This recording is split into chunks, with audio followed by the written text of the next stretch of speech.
Hi everyone, and welcome back to my channel. Today we're going to be looking at the stable multivibrator based on transistors. Okay, let's just go quickly into that design. We're going to lay out our components. So we need the ground, we need the power supply, and then we need a couple of resistors. We need a couple of capacitors. We need a transistor, or two transistors actually. And then what else? We need a switch. Okay, why not?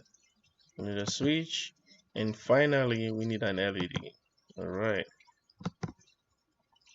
so let's lay out the components and start demonstration right away. We're going to show the soldering of this circuit later. Maybe in a subsequent video we show how we solder this, or towards the end of this video we're going to show how we solder this. Okay, so we need two of this, and let's place them back to back.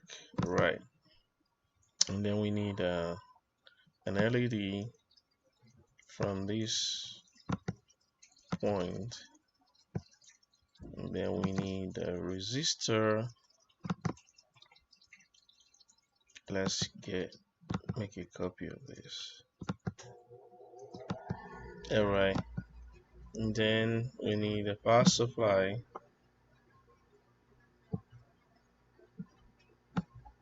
and the switch.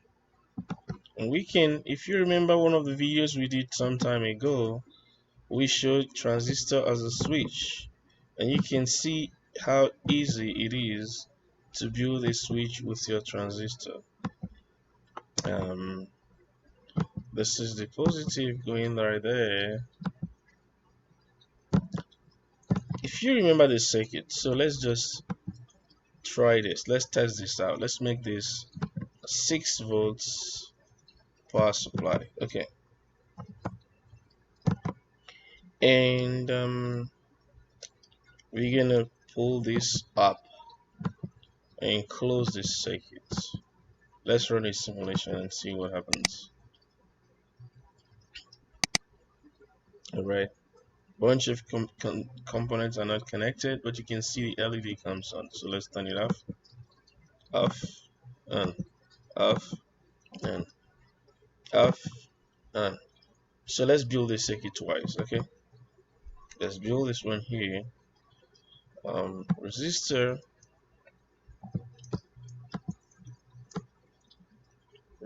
goes to the base, just like we did over there. Then we take an LED.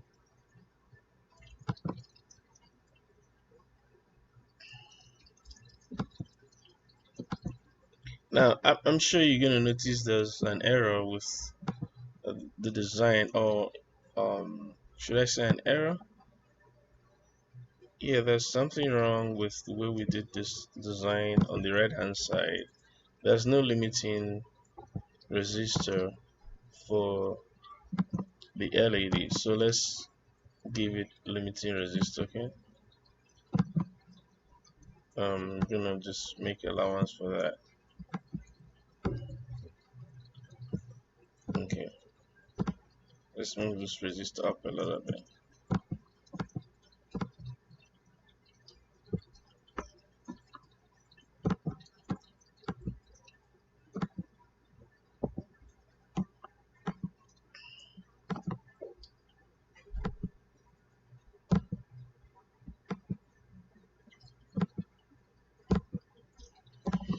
Okay, we're gonna run this simulation one more time and we'll just verify what we did. Still works, on, off, and off. Alright, so let's change the value of this limiting resistor. Why don't we make it 220 ohms? Let's see if it still works. Still works. Alright, how about this base resistor? Let's make it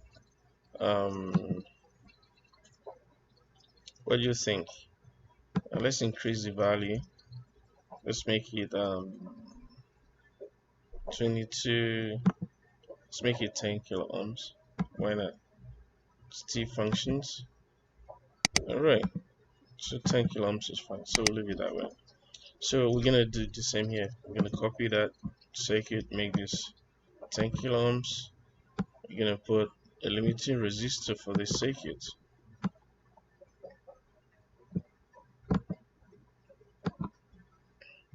Why don't we copy this so we can copy the same value, the exact value.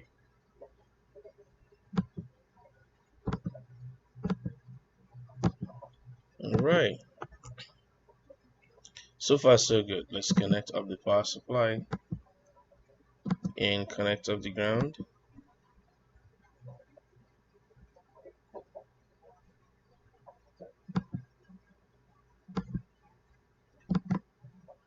And then we'll pull this guy up. Just as in the right hand side circuit, let's run this simulation. Both LEDs come on at the same time, both go off at the same time.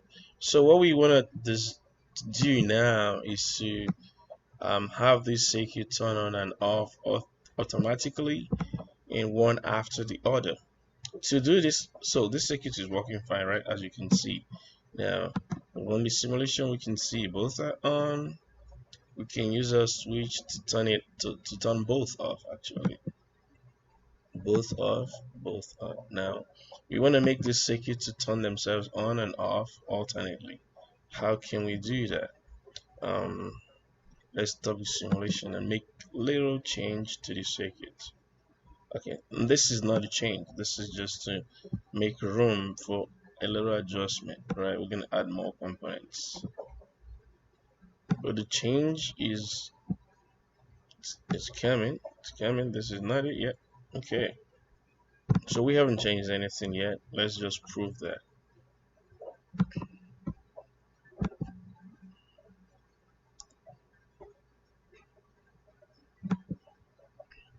All right, both on, both off. Now we can go into our change. All right.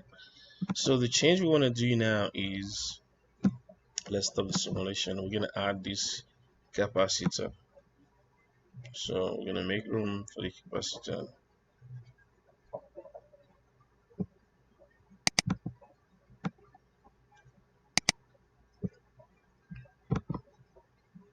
Okay. So we want a system whereby when one transistor is on, the other is off. How do we turn this transistor on? When this resistor is pulled up, the voltage goes through the base resistor to bias the transistor. If the voltage between the base and the ground is up to 0.7, the transistor comes on. So we're going to have a capacitor connected here. Alright, so let's remove this base connection. We connect this capacitor to the collector and to this place. No, we're gonna connect it there, but to be able to make the connection we want to make, we want to connect this piece first, and then we connect this. So we're gonna repeat the same on the other side. So take this capacitor, make a copy of it, and the same connection, I can't connect. Alright, so same connection. Now we're gonna go from the base to this. This simple modification we've made now will ensure that when one transistor is on, the other transistor is off. Let's run the simulation. Alright, let's see what happens. So we close the switch. Alright, momentarily both came on at the same time, but you can see when transistor Q1 is on, Q2 is off, and it alternates this way forever. This is the unstable multivibrator. Alright, how does this work? When one transistor is on, Okay, when you put it on, when you turn the circuit on the first time, let's turn it off and then on one more time. One comes on almost immediately, right? So let's turn it off again and on. One of them comes on and stays on for a while. When it goes off, the other comes on and they will alternate. So when this transistor is on, what it means is the collector is basically connected to the emitter, is shorted to the ground.